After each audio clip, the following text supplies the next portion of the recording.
What the walls kept. Part 1. The locked door.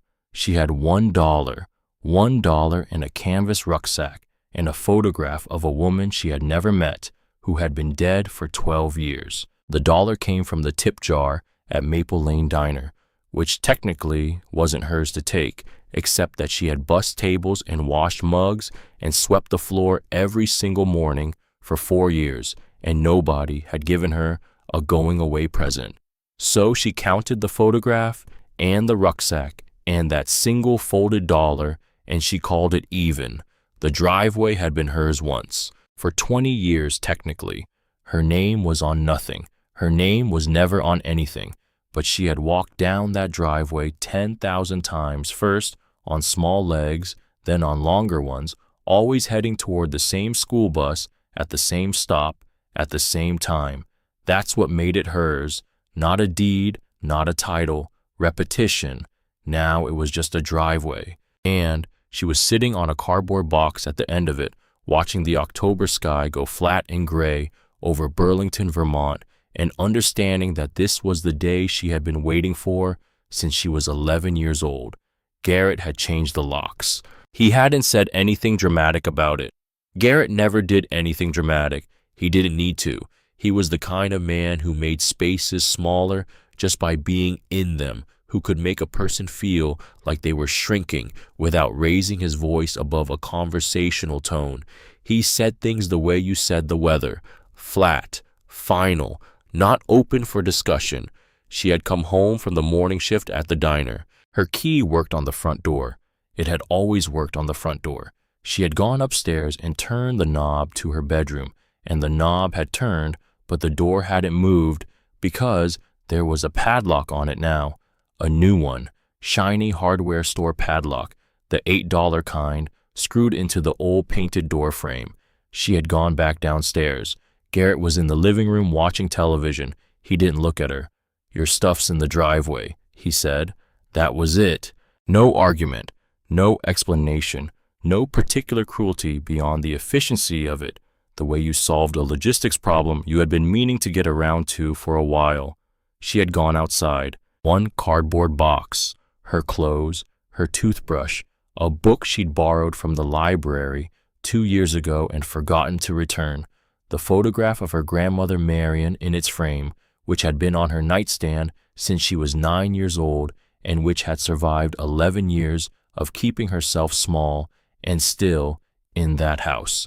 She took the photograph out of the box first, held it. Her grandmother Marion stood in black and white in front of a classroom, a small classroom, not like the schools Lena had been to.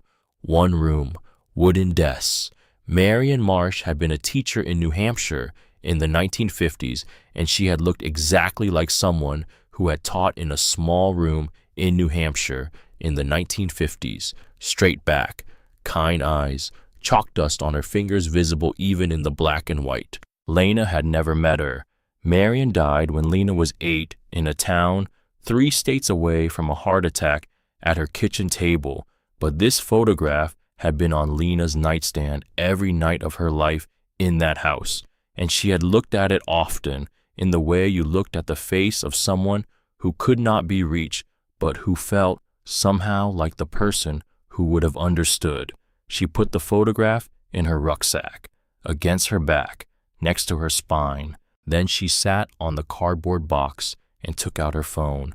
Her hands were steady. Her eyes were dry. She had used up her crying years ago, on nights when Garrett's voice came through the walls with a specific frequency that made everything vibrate, not loud, not screaming, just that particular tone that carried a weight in it, the weight of someone reminding you without words that the space you occupied was borrowed and the terms of the borrowing could change at any time. Those nights she had pressed her face into the pillow and cried without sound because sound was dangerous and silence was survival. She had learned to read a room before she entered it, to know from the set of Garrett's shoulders at the kitchen counter whether speaking was safe, to know from the way her mother moved around the stove, too carefully, too quietly, whether the evening would hold or break. She had learned by 9 years old how much space she was allowed to take up. Not much, and she had gotten very good at taking exactly that amount. There was nothing left to cry now. There was only the box and the driveway and the flat gray October sky and the knowledge that this was always coming. She called Vera Dunn because Vera was the only person she could think of who would come. They had not planned this. It wasn't that kind of relationship. Vera was 74 years old and had been coming into Maple Lane Diner every morning since before Lena started working there, ordering the same thing every time: coffee, black and rye toast with butter on the side, and sitting in the corner booth and reading the newspaper and occasionally saying something to Lena that was funny in the dry way of someone who had been paying attention to the world for a very long time. They had become something like friends, the way you became friends with someone you saw every day without meaning to. The accumulated weight of small moments, the way Vera would push her glasses up when she was reading something she disagreed with, the way she always left a tip that was 30% even when the service had been Lena, the way she had only once touched Lena's hand across the counter when Lena had come in with a bruise on her arm from walking into a door frame at 3 a.m. and had said simply, "I'm here if you ever need." Lena had nodded. She had filed it away. She had never thought she would use it. Vera's Subaru smelled like dog hair and peppermint and something underneath both of those things that was very old and very solid, like a house that had been standing for 100 years. Vera arrived in under 15 minutes. She pulled up to the curb, looked at Lena, looked at the cardboard box, looked at the house, looked at the upstairs window where the curtain was not moving. She got out of the car. She picked up one end of the cardboard box. She looked at Lena. "Other end," she said. They put the box in the back of the Subaru. Vera didn't ask what happened. She didn't say she was sorry. She didn't say anything at all until they had driven 6 blocks, and then she said, "Are you hungry?" Lena was. She hadn't eaten since 5 a.m. Vera drove to a diner that wasn't Maple Lane, a different one where Lena was nobody and didn't have to bus any tables. They sat in a booth and Vera ordered coffee and pie and Lena ordered coffee and pie, and they ate in silence, and the silence was not awkward. It was the silence of two people who had been existing in the same small orbit long enough that words were optional. After the pie, Vera set her fork down. She said, "My sister had a schoolhouse." Lena looked at her. "My sister Dorothy, Ruth. She went by Ruth." Vera turned her coffee cup in its saucer. She taught at a one-room schoolhouse in a town called Aldenvale, down in the hills south of here. Taught there for 22 years. The county closed it in 1968 when they consolidated. Ruth died a few years ago. A pause. "The building's been sitting empty ever since the county closed it. They've had it on the surplus list for years. Nobody wants it." "Why is it on the surplus list?" "No electric, no plumbing, no septic. County inspector says there's a crack in the foundation on the north side." Vera picked up her coffee. "They're selling it for $1 just to clear the lien." Lena looked into her coffee. A schoolhouse. She didn't know what that meant exactly. Whether it had a roof that held, whether the floor would take her weight, whether she could sleep there without freezing in November. But she knew what $1 meant. It meant possible. "Where's Aldenvale?" she said. They left at 7 a.m. The Green Mountains of Vermont in October were the kind of thing that made you feel like you had been doing something wrong with your eyes. All that color, gold and red and orange going up the hillsides like something had been set on fire in the best possible way. Mist in the river valleys burning off slowly as the sun came over the ridgeline. Stone walls running along the road, edges stacked by someone long dead who had understood that the world required organization. Vera drove the way she did everything, deliberately, without excess. Lena watched the landscape and didn't say much, and thought about the photograph of Marion pressed against her spine in the rucksack. Aldenvale appeared around a bend in the road like a secret someone had almost kept. General store with a porch, white church with a steeple, cemetery where the stones leaned at various angles like old arguments, a covered bridge over a river, a post office that looked like it had been built by someone who had never quite decided how large a post office needed to be. 300 people maybe less. The schoolhouse was at the edge of town, on a quarter-acre lot beside a stone wall and a hayfield. Lena got out of the Subaru and looked at it, single story. White clapboard faded in some places and peeling in others. Slate roof dark gray intact. A small bell tower on the ridge with the bell long gone. Tall windows 6 over 6 panes, each the glass slightly wavy with age. A front door painted dark green, faded almost to black. And beside the building a massive sugar maple. Its leaves were half-turned, green at the center, orange and gold at the edges, like the tree was showing its work, like it was in the middle of becoming something and didn't mind being watched. A stone step led to the door. The center of the step was worn down from 100 years of children's feet. Lena stood on the gravel path and looked at the building for a long time. Vera waited in the car. She understood without being told that this was a decision Lena needed to make alone. The general store was also the town clerk's office. Owen was 62 years old, with reading glasses held together with a piece of electrical tape and a quality of stillness that suggested he had been behind that counter for a very long time and had seen most things at least once. He looked at Lena over his glasses. You know that building hasn't been used since '68. Yes. No electric, no water, no septic. Foundations cracked on the north side. I know. He looked at the dollar she put on the counter.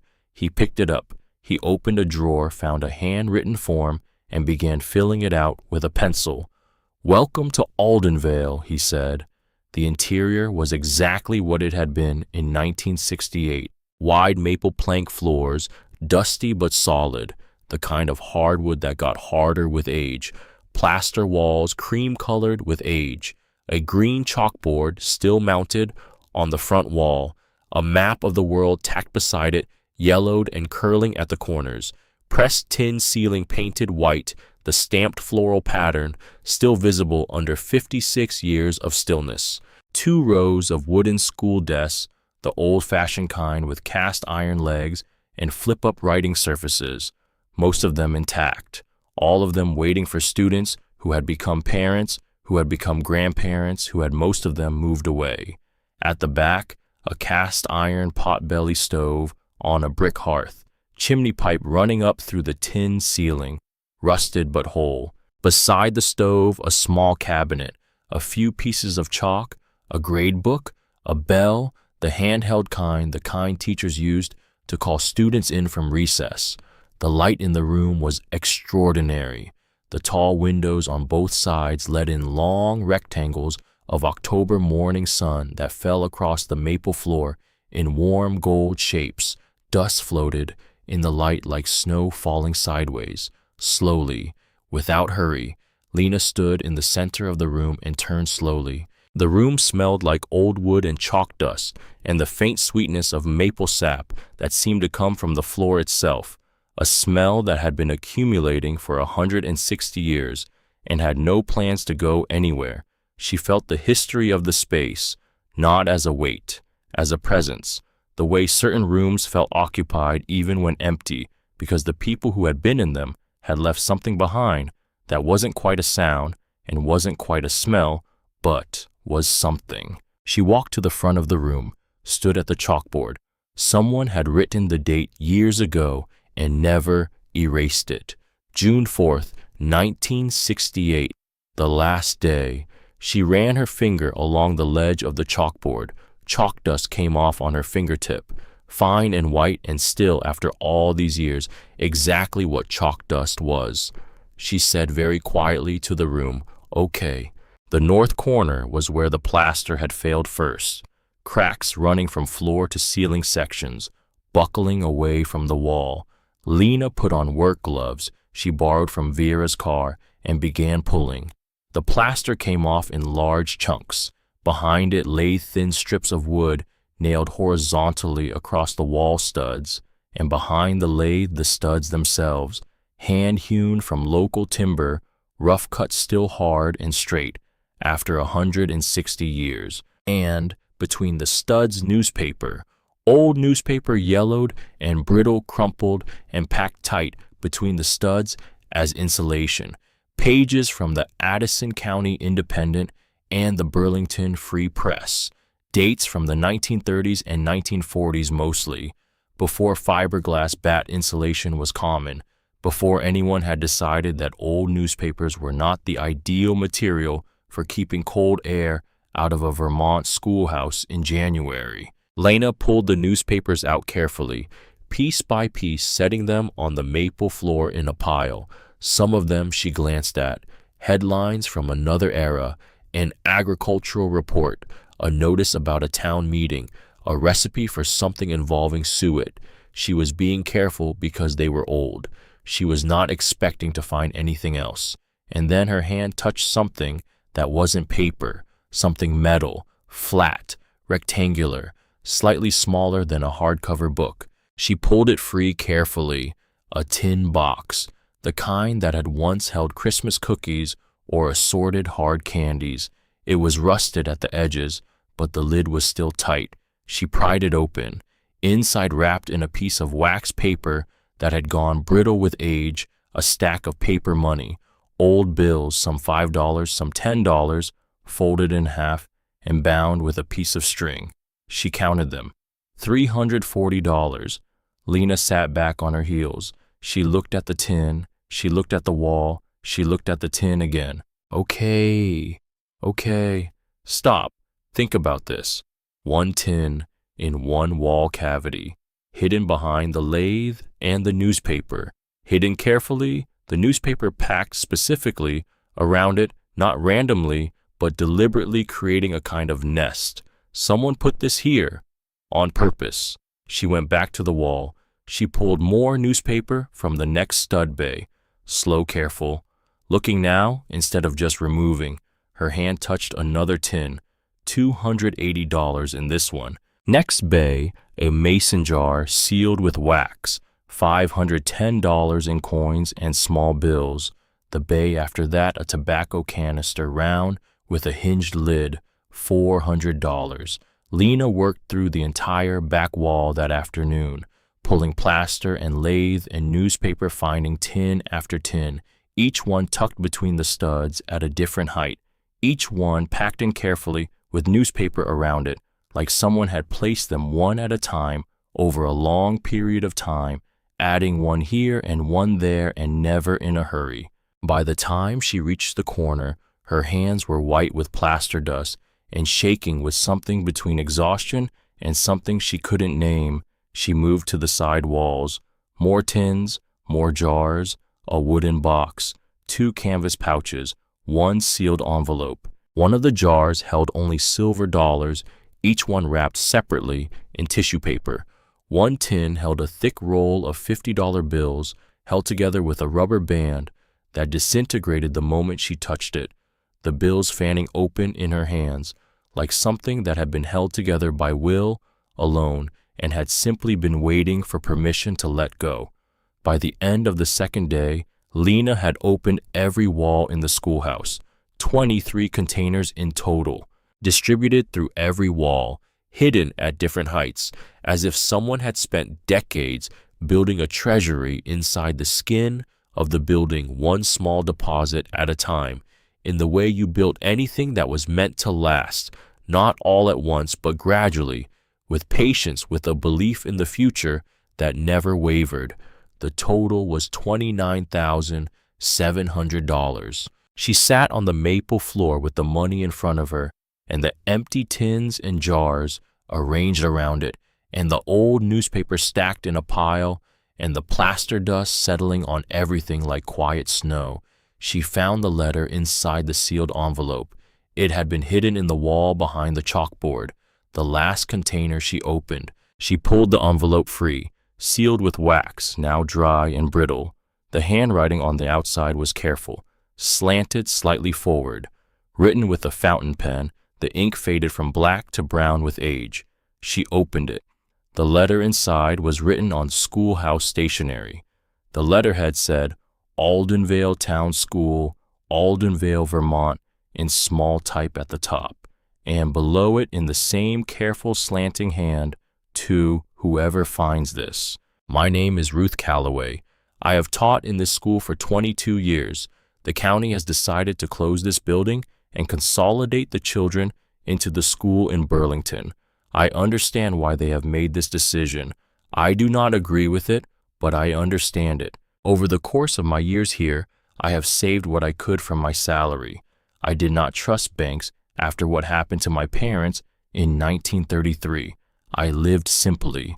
I was content.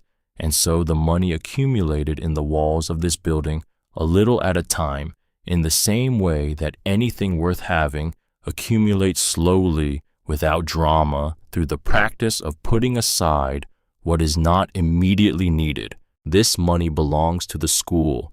If the school has closed, and by the time you read this it will have been closed for some time, then it belongs to whoever takes care of this building and keeps it from falling down entirely. A schoolhouse is a place where people learn to become themselves. That process never stops being needed. There is one more thing. In recent years, I have been fortunate to correspond with a woman named Marion Marsh, a teacher in New Hampshire, who visited this school more than once and who understood what this place was. I will say only this: if Marion's family should ever come to this place, if a daughter or a granddaughter should find herself here, they should know that Marion helped sustain this work. A portion of what is in these walls came from her sent to me for safekeeping in 1952 when she could not keep it safely herself. She asked me to hold it until it was needed. Feed the next student who comes through the door. Ruth Calloway, June 1968. Lena read the letter twice. She set it down on the maple floor, and then she sat very still with the afternoon light coming through the tall windows in long, warm rectangles, and the dust floating in it, and the 23 empty containers arranged around her, and $29,700 on the floor of a one-room schoolhouse in the Green Mountains of Vermont. Marion's family, a daughter or a granddaughter. Her name was Lena Marsh, and her grandmother's name had been Marion Marsh, and her grandmother had been a teacher in New Hampshire, and there was a photograph in the rucksack that Lena always kept against her spine of a woman with kind eyes and chalk dust on her fingers in a small classroom. She reached into her rucksack. She took out the photograph. She sat with it for a long moment. Then she got up and went back to the pile of old newspapers on the floor. She had been stacking them without reading them, pulling them from the walls quickly. She started going through them now, carefully, page by page, looking for something she didn't know she was looking for. Third stack from the left, a page from the Addison County Independent, dated October 1956.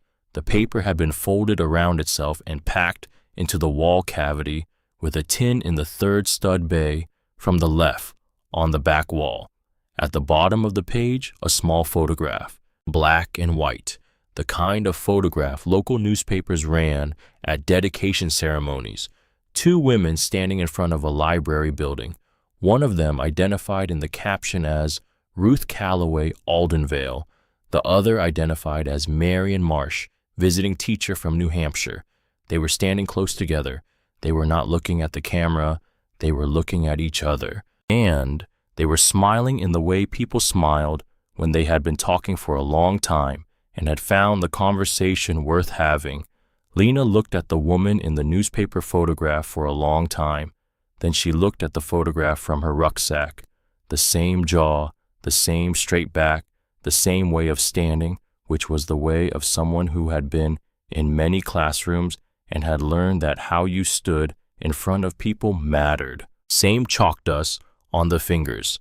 Even in the newspaper photograph, even in 1956, her grandmother Marion had been here, had stood in this county, had stood beside Ruth Calloway, had visited this school more than once according to the letter, had sent money to Ruth Calloway for safekeeping in 1952, had asked Ruth to hold it until it was needed. She pressed both palms flat on the maple floor, the way you put your hands on something solid when the ground under you had shifted. The wood was cool and smooth and very old. It held. Outside, the sugar maple moved in a small wind that Lena couldn't feel from inside. Its leaves, half orange and half gold, turned and settled and turned again against the October sky. The schoolhouse had been waiting since 1968, which was, Lena understood now, exactly as long as it was supposed to have been waiting. She said very quietly to the room, to the letter, to the photograph of the two women smiling at each other in 1956, "I'm here, Marion. I found it."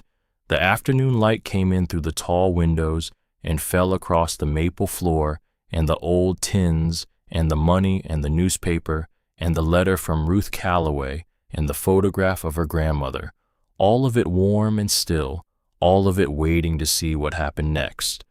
Part 2. The cost of staying. The first thing was the stove.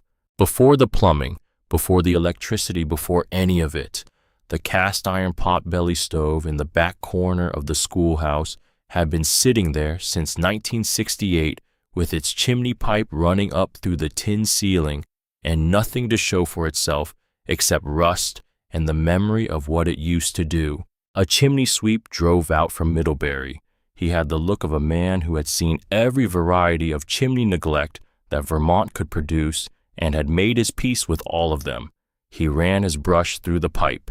He inspected the damper. He looked into the firebox with a flashlight and said, "You've got creosote, but not much.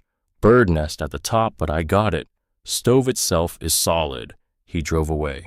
Lena bought a cord of seasoned maple from a farmer down the road, a man named Will, who delivered it in his truck without asking too many questions. She stacked it on the porch and brought 3 logs inside and opened the draft and built a fire with the newspaper she'd pulled from the walls, not the important ones, not the ones she'd set aside, but the plain ones, the ones without photographs or headlines she needed to think about. The fire caught slowly. Then it found its confidence. Then it stopped being tentative and became what it was supposed to be. The stove heated the room in under 30 minutes. The pressed tin ceiling held the warmth and radiated it back down, the way tin ceilings always did, which was one of the things 19th century building knew that the 20th century forgot. The long windows let in the last light of the October afternoon. The maple floor began to lose its cold. Lena sat on the floor with her back against one of the old school desks and watched the heat shimmer above the stovepipe and felt something she hadn't felt in a very long time. Safe. Not happy exactly. Not certain. Just, this room is warm and it will continue to be warm as long as I feed it. And that is something I can do, and I know how to do it, and nobody can take that from me. She had been sleeping on an army cot she bought from a thrift store in Burlington for $12, against the south wall under the window that looked out at the hayfield and the stone wall. She had a wool blanket and a headlamp and 3 library books on historic building renovation that she'd checked out from the Addison County Library in Middlebury, where the librarian had given her a card the same day she applied for it, because Addison County had exactly the kind of library that gave you a card the same day. She had been reading the books in the evenings by the light of a battery lantern, making notes in a spiral notebook she bought at Owen's General Store. She had been eating from a camp stove she set on the brick hearth beside the potbelly. She had been washing in the creek with water she heated on the stove until the plumber came, which the plumber had agreed would happen in 3 weeks. The walls were mostly bare studs now, 23 containers empty. The money in a bank account she'd opened at the branch in Burlington the same week she found it. She had driven to the bank in Vera's Subaru and sat across from a woman in a gray blazer who had looked at the cashier's check from the currency and coin dealer, and the cash she'd counted twice, and said very neutrally, "That's a significant deposit." "Yes," Lena had said. "Do you have any questions about your account?" "No," Lena had said. She had walked out onto Main Street in Burlington with $29,700 in a checking account in her name and had stood on the sidewalk in the October wind and thought Marion sent some of this to Ruth in 1952. Marion helped build something here. She had not spent any of it, not yet. Owen came by one Saturday afternoon with a bag of apples from his orchard. He stood in the open doorway and looked at the room for a long time. The bare studs on the walls, the cleared floor, the stove glowing in the corner, the old school desk pushed to one side, cleaned and waiting. He ran his hand along the surface of the nearest desk. "Ruth always said this building had more life in it," he said. "She used to come by in the summers after the county closed it, just to check on it." He picked up an apple from the bag and set it on the teacher's desk at the front of the room. "I thought she was being sentimental. Maybe she was. Maybe." He looked at the chalkboard, at the date still written there from 56 years ago. Maybe she was right. He left the bag of apples on the windowsill. He came back the following Saturday with a woman named Nell, who made braided rugs in her farmhouse up the road and who wanted to donate one to the schoolhouse because, as she put it, bare floors in November are not a Vermont tradition. The rug was red and blue and made from strips of wool that had been dyed by hand in her kitchen, and it went in front of the potbelly stove where the students' feet had worn the floorboards smooth. A farmer named Ed brought a rocking chair his father had built. He set it next to the stove without saying anything about it. The people of Aldenvale came slowly, the way small-town people came carefully with things, as if they needed something to hold while they decided whether to trust. And then Nelson Calloway knocked on the door. She heard his car first. Not the way she heard Vera's Subaru, which had a familiar rumble that she'd come to associate with coffee and steadiness. This was a different car, larger, newer, the sound of something that cost more than it needed to and knew it. He was 58 years old with the look of a man who had made most of his decisions by calculation rather than instinct, not cruel, not warm, precise in the way of someone who had learned that precision was power. He came in without being invited, looked around the room, the bare studs, the stove, the school desks, the rug, the rocking chair. He looked at all of it with the expression of someone conducting an inventory. "Miss Marsh," not a question. "Yes," she said. She didn't put down the sandpaper she was using on the nearest desk leg. "Nelson Calloway." He reached into his coat and produced a folder. "Ruth Calloway was my aunt." Lena set down the sandpaper. He opened the folder on the teacher's desk. Documents, some recent on legal letterhead, some older photocopies, handwritten records, a survey map with notations she couldn't read from where she was standing. "My grandfather, Thomas Calloway, purchased this land in 1901, he said. He deeded it to the town for school use under a conditional deed, meaning the title remained with the Calloway family if the property stopped being used as a school." He touched the survey map. The school closed in 1968. At that point, under the terms of the original deed title, should have reverted to the Calloway estate. Lana looked at the documents. She looked at him. "The county had the building on the surplus list," she said. "The county thinks they have a lot of things they don't actually have clear title to," he said. "This is one of them." He closed the folder. "I'm not here to cause trouble, Miss Marsh. I've been aware of this situation for some time, and I haven't acted on it because the building wasn't worth anything. But now there's $29,700 involved and a deed that may not be valid." Lena was very still. "My deed. Your deed. Yes. I paid $1 for it. You paid $1 to a county that may not have had the authority to sell." He said it without apology, just flat, the way facts were flat, when someone had arranged them carefully and was delivering them on schedule. I have an attorney reviewing the original deed language now. If the conditional reverter clause is enforceable, and I believe it is, then the property belongs to the Callaway estate, which means the money belongs to the Callaway estate. Technically, the money found on the property, while the property ownership is in dispute, becomes part of that dispute. Yes. He picked up the folder. I'm giving you 30 days to resolve this before I file in county court. I thought it was the courteous thing to do. He left. The door closed behind him. Lena stood in the center of the room for a long time. The stove ticked. The maple floor creaked, once settling. The rocking chair Ed had brought sat beside the stove as if someone had just gotten up from it. Okay, stop. Think. He has documents. Some of them look real. You don't have a lawyer. You barely have furniture. You have $29,700 in the bank and a potentially worthless deed, and 30 days before a county court proceeding. She thought about what 30 days meant. She thought about whether she could spend 30 days in a schoolhouse with no resolution and still get up every morning and sand the floor and stoke the stove. She thought yes. She didn't know why exactly.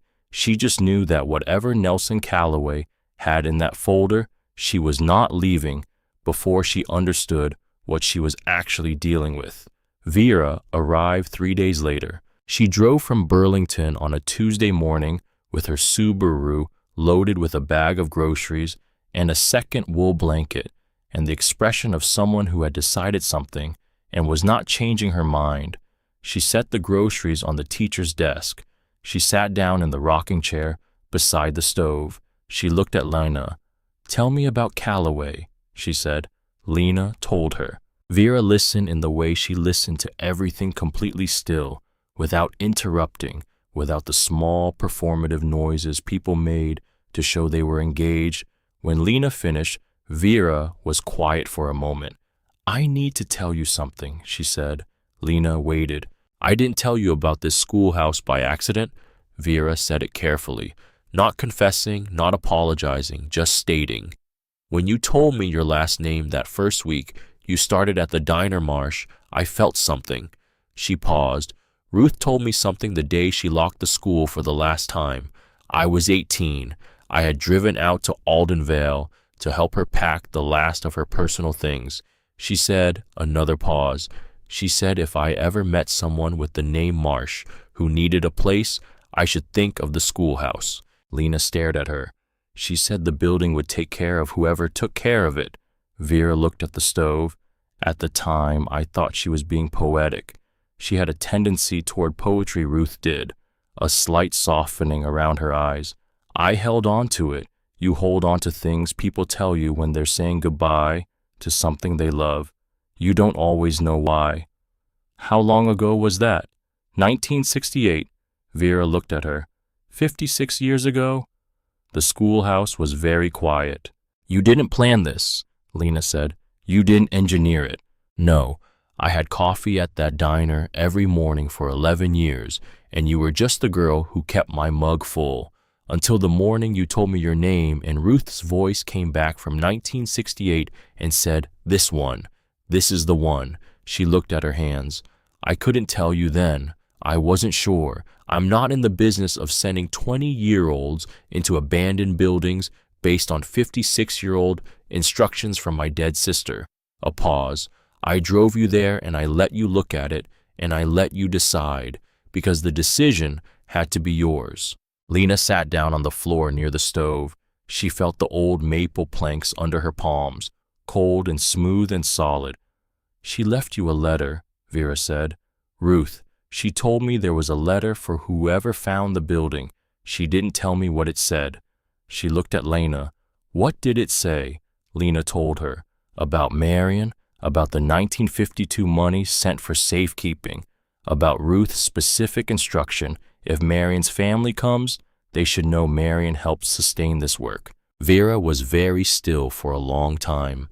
"I didn't know that," she said finally. "I knew Marion visited. I was 7 years old when she first came. I remember a woman with kind eyes who sat in the kitchen with Ruth and they talked for a long time. I was a child. I wasn't part of those conversations. I just knew it mattered because Ruth was listening the way she listened when something mattered. She looked at Lena. I didn't know about the money. I didn't know about any of it. But you sent me here. I sent you here because my sister told me to. Vera paused. And because you had nowhere else to go, and I had a feeling. They sat with that for a while. The stove ticked. The October light came through the tall windows and fell across the maple floor in long gold shapes that moved slowly as the sun moved. Lena had been going through the remaining old newspapers. She had started after Nelson's visit, methodically, spreading each stack out on the floor and going through it page by page. Most of it was ordinary, agricultural news, town meeting notices, recipes, the kind of local journalism that documented the small facts of ordinary life in the way ordinary life required documenting. And then in the fourth stack, tucked between two pages from the Addison County Independent, dated March 1952, and folded in on itself so completely that it had been invisible unless you were looking for exactly this A letter, not in a container, not sealed, just folded small and flat and inserted between the newspaper pages like something someone had placed there for the specific purpose of concealment. She pulled it free. The paper was different from the newspaper, heavier, cream-colored, the kind of personal stationery that had been nicer once. The handwriting was different too, not Ruth's careful slanting hand, something quicker, more urgent.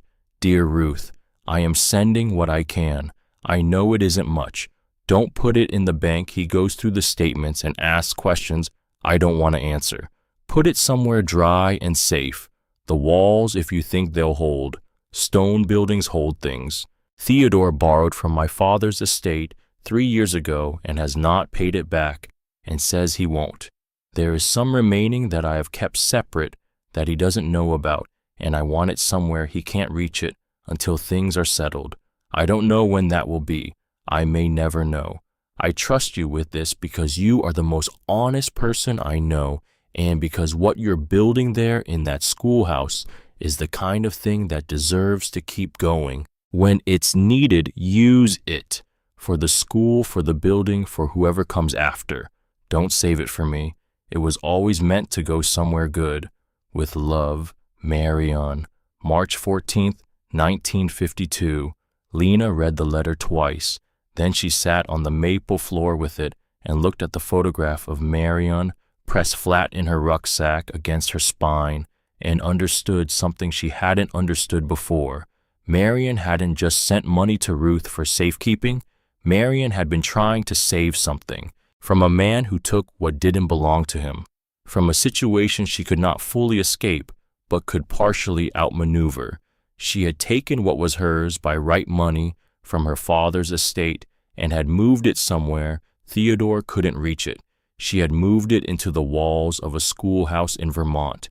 She had trusted Ruth to hold it, and Ruth had held it for 16 years, adding her own savings to it year by year until 1968, when she sealed the letter in the envelope and tucked it behind the chalkboard and walked out for the last time and let the building hold it for whoever came next.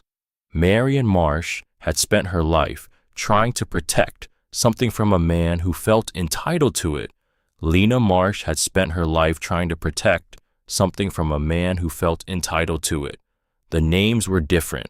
The shape of the thing was identical. She put the letter carefully in the folder with Ruth's letter and the newspaper page with the photograph. She pressed her hand over the folder. 3 documents, 3 pieces of a chain that had been building for 72 years, link by link, woman by woman, in the spaces that men like Theodore and Garrett and Nelson Calloway had not thought to look. Nelson filed with the county court the week before his deadline, which was 3 days earlier than he'd promised, but Lena had stopped being surprised by people who said one thing and did another. The filing came in the mail. She sat on the floor of the schoolhouse with the legal document in her hands. The stove was burning. The nail rug was under her feet. The rocking chair was empty.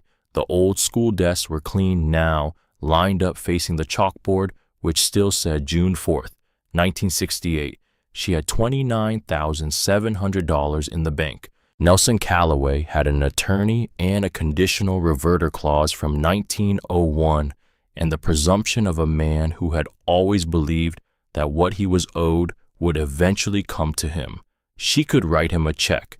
She could write him a check right now, and it would cover whatever settlement he was likely to accept, and she would still have money left, and she could find another building somewhere and start over, and nobody would bother her, and nobody would send her legal documents in the mail. She sat with that possibility for a long time. The stove ticked. The maple floor was cold under her, even through the rug. November was coming. She could feel it in the way the old building breathed, adjusting itself against the temperature change, the timbers contracting slightly in the night and expanding slightly in the midday warmth. She looked at the photograph of Marion. She had set it up on the teacher's desk after she found Marion's letter, propped it against the chalk tray where the students could have seen it from their desks if there had been students. Marion Marsh had been a teacher in New Hampshire in the 1950s. Marion Marsh had hidden money in the walls of this schoolhouse in Vermont. Marion Marsh had trusted Ruth Calloway to hold what she couldn't hold herself, and Ruth had held it for 16 years and then left it in the walls for 40 more, and somehow all of that had come down to this Lena Marsh, 20 years old, sitting on the maple floor of a one-room schoolhouse with a legal document in her hands and a checking account and a choice. Write the check. Be done. Start somewhere else, or don't. She set the legal document on the teacher's desk. She set it next to Marion's photograph. She looked at both of them. Marion hadn't walked away from what was hers. Marion hadn't been able to walk away, not fully, not from everything Lena understood, that understood the complicated weight of situations you couldn't simply exit. But Marion had protected what she could, had moved what she could move to safer ground, had trusted what she could trust. This was safer ground. This was the place Marion had trusted. Lena picked up the legal document. She folded it in half and put it in the folder with the other three. She stood up. She walked to the chalkboard. She picked up one of the pieces of chalk from the tray. She wrote below the date from 1968, still standing. She set the chalk down. She went to stoke the stove. Outside, the last of the maple leaves were coming down off the big tree beside the schoolhouse, orange and gold, drifting sideways in the November wind and settling on the stone step and the stone wall and the gravel path in a layer so thick and bright it looked like something the tree had been saving up all summer to give. Lena watched them come down from the window. She thought, I need Owen. Not to fight Nelson for her, not to do what she couldn't do, just to help her find what was already there. Somewhere in 40 county record books and 80 years of property filings, Marion Marsh had left something. Ruth had known about it. The letter said so. Marion helped sustain this work. You didn't sustain something without a record. You didn't sustain something without leaving a trace. You didn't do any of this and then disappear completely. She put on her coat. She was going to Owen's General Store to find out exactly what Marion Marsh had left behind in the official records of Addison County, Vermont, in a year when she had still been alive and still had the ability to make something official and put it somewhere that a man named Theodore could not reach it, and a man named Nelson would eventually have to reckon with. The November wind came off the mountains, cold and clean and completely indifferent to everything that wasn't the work immediately in front of you. Lena walked out of the schoolhouse and down the gravel path and toward town. The leaves came down behind her, orange and gold, settling on the stone step. The stove continued to burn inside. Part 3. What the Walls Kept. Owen's filing system was not strictly speaking a system. It was more of a philosophy. Things were arranged by approximate decade and general category, and the principle that Owen had always been able to find what he needed when he needed it, which was less a filing system and more a feat of memory that Owen had apparently been performing for 30 years without incident. Land records, he said, back here. The back room of Owen's general store was a small room behind the hardware display, lit by a single bulb with wooden shelves along all four walls and cardboard boxes labeled in Owen's handwriting with a black marker. Most of the boxes contained what you'd expect: sales records, inventory logs, the administrative sediment of running a small-town general store for decades.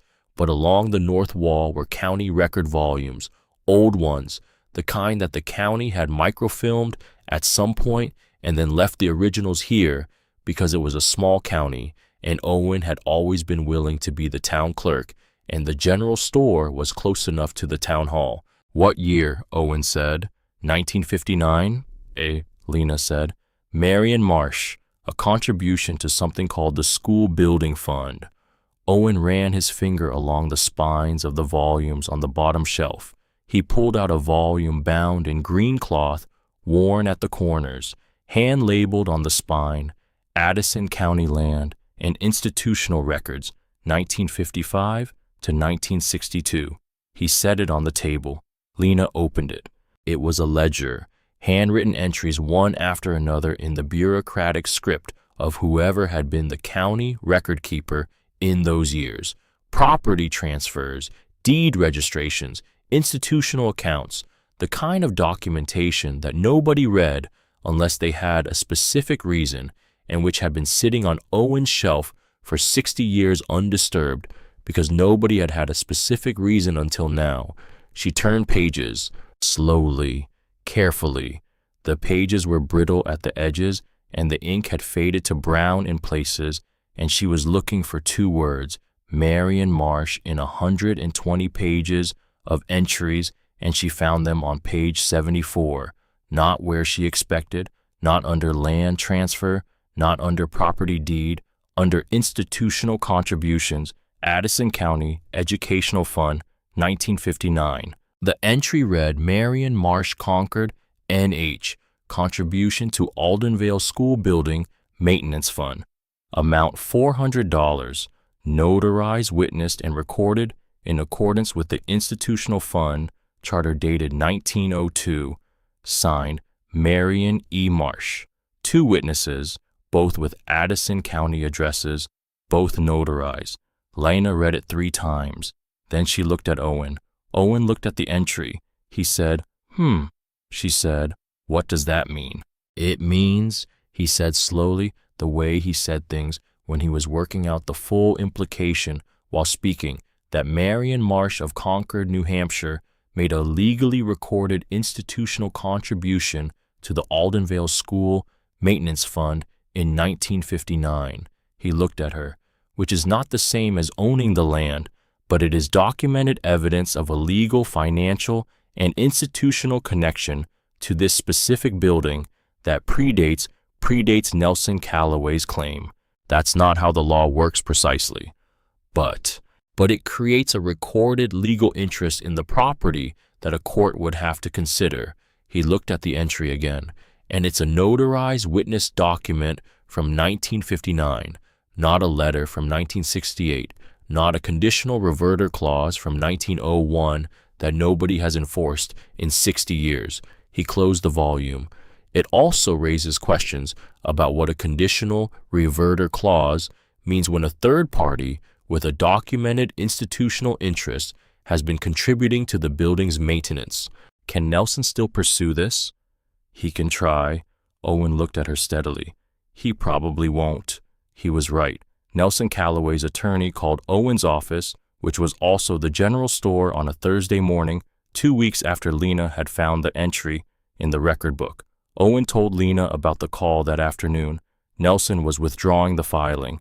His attorney had said very precisely that in reviewing the historical record, the question of clear title to the property was more complex than initially assessed, and that the Calloway estate had decided not to pursue the matter further at this time. At this time, which was the kind of language that covered its retreat carefully and left a door theoretically open. Lena didn't care about the theoretical door.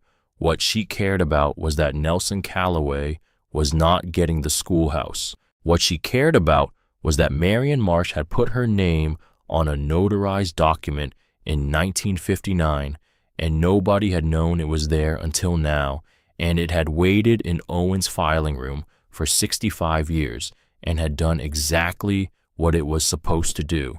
She sat on the stone step in front of the schoolhouse after Owen told her, and she put her face in her hands for a moment, not crying, just pressing her palms against her eyes and breathing in and breathing out and letting the knowledge settle into her the way cold water settled into stone, slowly and completely and permanently. The people of Aldenvale came after that, not all at once, the way they always came to things, carefully with things, like they needed to bring something in their hands before they could bring themselves. Nell came back with a second braided rug. Will came with a bag of potatoes from his cellar. He left them on the porch without knocking, which was the Vermont way of giving something without asking for acknowledgement. A woman named Grace, who lived 3 miles up the road, came with a box of mason jars she had canned herself, tomatoes and green beans and apple butter, and something labeled only winter squash soup. An elderly couple named the Bryans came together one afternoon. Their children had been among Ruth's last students, the final class before the school closed in 1968. They had a photograph, black and white, printed on the thick paper of that era, slightly curled at the corners. Ruth Calloway stood at the chalkboard. The entire class was looking up at her. 12 children ages 6 to 14 seated at their desks with their hands on the surfaces and their faces turned toward the front of the room with that concentrated attention that children produced when something genuinely interested them. Ruth was pointing at the map of the world on the wall, the same map that was still tacked to the wall, now yellowed and curling at the corners, the same map. Lena hung the photograph beside the chalkboard. On the other side from Marion's photograph, 2 women in the same room across 60 years, both of them pointing at something worth knowing. Then Claire called. It was a Tuesday evening and Lena was on the floor sanding the last section of baseboard near the pot-belly stove when her phone rang. Unknown number, Burlington area code. She didn't answer it. It called again 30 seconds later. She answered. Lena, her mother's voice. Flat, careful, the voice of someone who had been practicing this and was hoping the practice was enough. Lena said nothing. I read the article in the Burlington paper, Claire said, about the schoolhouse, about the money in the walls. Okay, Lena said. I wanted a pause. I wanted you to know I read it. Okay. What is happening right now? What is this? Her mother was not apologizing. She was not asking to come visit. She was not promising to leave Garrett or explaining herself or asking for anything. She was saying, I read about you in the newspaper and I wanted you to know, which was not much, which was also in the limited vocabulary of what her mother could say something. I'm good, Lena said, which was the truest thing she could say without turning the call into something neither of them knew how to survive. I know, Claire said. I can tell from the article. A pause. I know what I did, Claire said. I stood at the window. Lena said nothing. I just wanted you to know. I know. Another pause. I didn't know about your grandmother Marion, Claire said. She died before I could ask her much. She and I didn't. She stopped. We had a difficult time. I know, Lena said. She would have. Claire's voice changed briefly, very briefly. She would have been very glad about the schoolhouse. Lena was quiet for a moment. I'll send you the Burlington article, Claire said, if you want to have it. Okay, Lena said. Okay. A pause. I won't call again unless you say to. I'll let you know, Lena said. Okay. She hung up, Vera was sitting in the rocking chair by the stove. She had been there while Lena was on the phone, not listening or not appearing to listen, which was one of the things about Vera that Lena had come to rely on. She could be present without intruding. She could fill a room without taking it up. "My mother," Lena said. "I know." Lena sat back on her heels. "She said she knows what she did." "Is that enough?" Lena thought about it. The way you thought about things that didn't have clean answers. The way you sat with the shape of something before deciding what it was. "Not yet," she said. "But it's something." Vera looked at the stove. "It's a beginning," she said. Lena went back to the baseboard. She finished sanding by lamplight, her hands moving in the slow back and forth that had become as automatic as breathing, and she thought about Marion and Ruth and the weight of things that women protected for each other across distances they couldn't cross in ways that the people they were protecting from never thought to look. The teacher's desk was the last thing she cleaned. She had been avoiding it a little, not consciously, the way you avoided the most important thing until you were ready. It was a solid oak desk, the kind that had been made to last.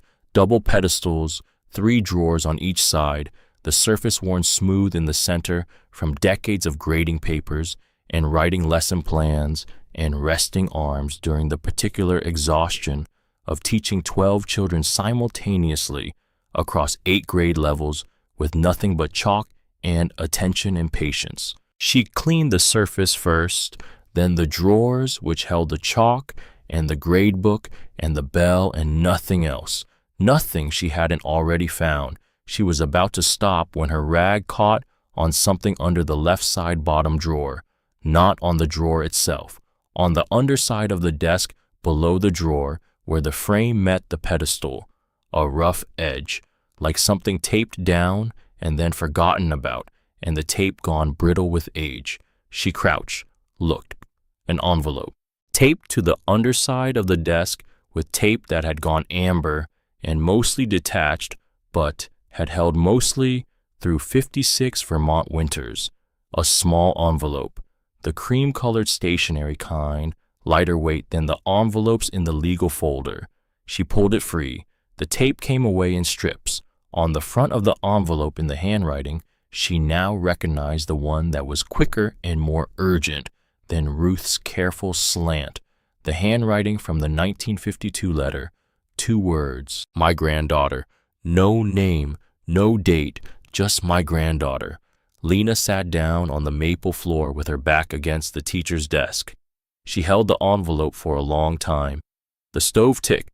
The lamplight fell warm and steady across the floor. Outside, the first real snow of the year had started coming down. She could hear it just barely, the faint hiss of flakes against the glass of the tall windows. She opened the envelope. 2 pages, the same cream-colored stationery, written in front and back on each page, the writing smaller than the 1952 letter, more controlled, as if whoever was writing this had more time and less urgency and was choosing each word deliberately. "My granddaughter. I don't know your name yet. I don't know if you've been born yet. But Ruth and I have discussed this, and we both believe that if anyone is going to come to this schoolhouse and understand what it is, it will be someone from my family. It might be one of Claire's children, or it might be someone I haven't imagined yet. Whoever you are, you found this, which means the building held, which means Ruth was right about it. I want you to know a few things about what this place is. I put money in these walls because I had a husband who took things that weren't his and believed, as certain men believed, that whatever was in his reach was his by right. I couldn't protect everything. I couldn't even protect myself entirely, but I could move some things to ground he couldn't reach. Stone buildings are hard to argue with. I chose Ruth because she was honest. She was also practical about things, which is not the same as being cold. She was very warm, Ruth was, but she understood that a promise you make in a room full of feeling can sometimes outlast the feeling if the room is solid enough. This room is solid. The walls are solid. The slate roof will last another 100 years if nobody drops a tree on it. I know you are going to wonder why I didn't leave this to your mother. Claire was very young when I made these arrangements, and later when she was grown, we had a difficult time between us. I don't blame Claire entirely. I blame the circumstances, and I blame myself for some of it. I wasn't always easy to know. I had a tendency to hold things in until there was no room left for anything else, and the people closest to me sometimes bore the weight of that. If Claire had a daughter, I hope she had her grandmother's sense of direction. I hope she had the ability to find her way toward the right thing when everything else was pointing somewhere else. I hope she has Ruth's stubbornness and my patience, and something neither of us had, which is the ability to sit in a difficult room and not leave before it becomes what it's supposed to be. If you're reading this, you haven't left. That's everything. There's money in the walls, or there was, and you found it, and now you have to decide what to do with it. Ruth will have left a letter. She said she would. Read it first if you haven't already. She says it better than I could. I want to say one more thing. The work of protecting things is quiet work. It doesn't get noticed while it's happening. It doesn't get celebrated. You do it in the margins, in the spaces that other people overlook, in the hours before anyone else is awake. You tuck things into walls. You sign documents that nobody reads until 60 years later. You write letters to granddaughters who don't exist yet and leave them taped to the bottom of a desk. It looks like nothing. It is not nothing. Your grandmother loved you before she knew you. Marion. Lena set the letter down on the maple floor. She sat with both palms flat on the wood. The snow was coming down outside. She could see it now through the tall windows, the flakes large and slow in the lamplight, drifting past the glass and settling on the stone step and the stone wall and the bare arms of the sugar maple. The stove ticked. The pressed tin ceiling held the heat and radiated it back down. The desks stood in their rows. The map of the world was on the wall. The photograph of Ruth pointing at that map. The photograph of Marion with chalk dust on her fingers. She pressed her palms harder on the floor, not crying. She had spent 20 years conserving herself for situations that required being intact. She was intact. She would stay intact. But her face was wet. She didn't know when that had happened. She folded Marion's letter carefully and put it in the folder with the others. Ruth's letter, Marion's 1952 letter, the newspaper photograph, the notarized entry from Owen's record book, 5 documents, 5 pieces of a thing that had been built in the quiet across 67 years by 2 women who understood that the best place to keep something safe was somewhere that looked empty. She stood up. She built the fire higher in the stove. She was going to have the community gathering in December. Not a class, not an event, just open doors, warm room people coming in from the November cold, Nell's rugs on the floor and Will's produce on the windowsills, and the pot-belly stove burning, and the chalkboard on the wall, and the desks pushed to the sides to make room for people who needed to be somewhere warm. She put the word out through Owen, through Vera, through the small, informal network of Aldenvale that didn't require social media or announcements, but just needed someone to say, the schoolhouse is open on Saturday, and anyone who wants to come can come. 43 people came. Aldenvale had maybe 300 residents. A third of them came on a Saturday afternoon in December to stand in a one-room schoolhouse and drink coffee from an urn that Grace had brought and eat pie that Nell had made and look at the maple floor and the pressed tin ceiling and the old school desks and the 2 photographs on the wall and the chalkboard with the date from June 1968 still written on it, and below it, still standing. People stood near the stove and held their coffee cups in both hands the way people held things in Vermont in December. They talked in the way small-town people talked. Not loudly, not with the performance of conversation, but with the actual content of it. What had happened to the Abernethy place? Whether the river would freeze hard this year, how long the Willard family had been in the valley, the kind of talking that was really a form of being together, which was itself a form of staying. The Bryans came. She hadn't expected them. They were in their 80s, Ed and Martha Bryan, and they had driven from their farm 3 miles up the road in the December cold, and they stood in the schoolhouse and looked at the room they had looked at last when they were children and didn't say anything for a long time.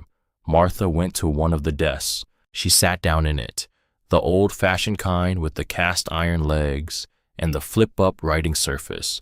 She was 81 years old, and she sat in a school desk and put her hands on the surface and looked at the chalkboard. Nobody said anything. The room held it. That was the thing about certain rooms, the thing certain buildings knew that modern construction had forgotten. You didn't have to do anything spectacular in them. You just had to stay. Ed stood beside his wife and put his hand on her shoulder, and they looked at the chalkboard together for a while. Then Martha put her hand over her husband's. Just that.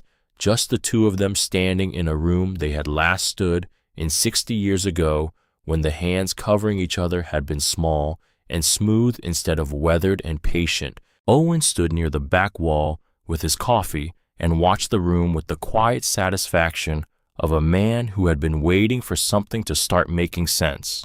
Vera sat in the rocking chair by the stove. She looked at home in it, which made sense. She was home in it. She had driven an hour to get here, but this was the place her sister had loved, and love had a way of extending its boundaries beyond where we thought it could reach. Lena moved through the room slowly, refilling coffee from the urn, setting out more of Nell's pie, answering questions about the renovation with the honesty of someone who had learned most of what she knew by doing it wrong first and then doing it right. A woman asked about the photographs on the wall. Lena told her, "Not all of it, not the whole chain. Just one of them is the teacher who was here for 22 years, and the other is my grandmother who knew her. They were friends. I think they both knew this place would matter to someone eventually." The woman looked at the 2 photographs for a long time.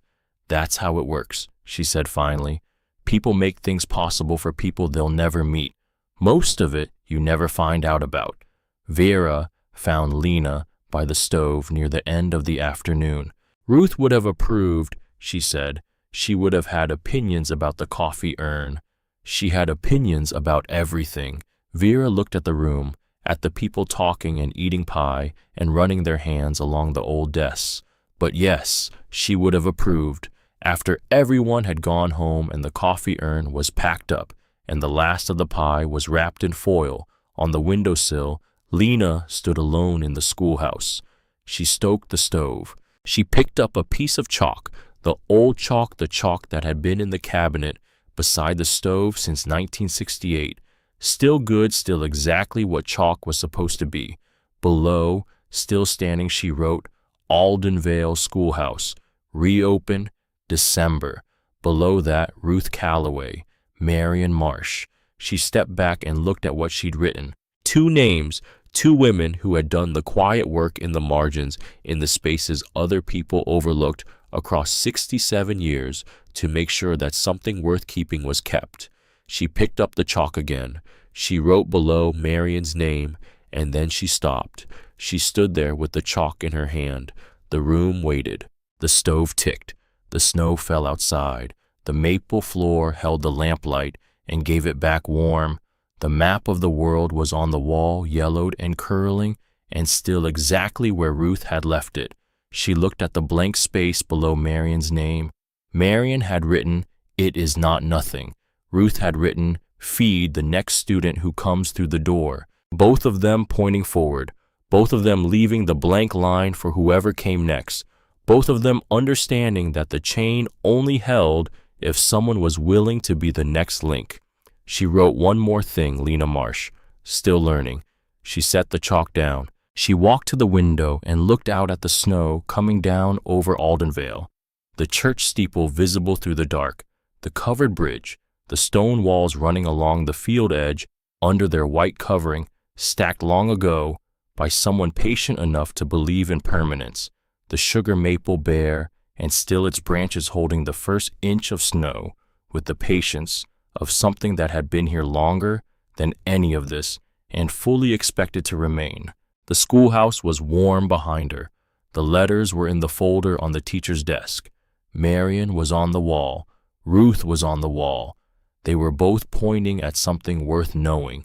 She pressed her palm flat against the cold glass of the window. Lena Marsh, 20 years old, $1, one schoolhouse, 5 documents from 3 generations of women who had done their work in the quiet so that she could do hers in the light. The glass held, the room held, she held.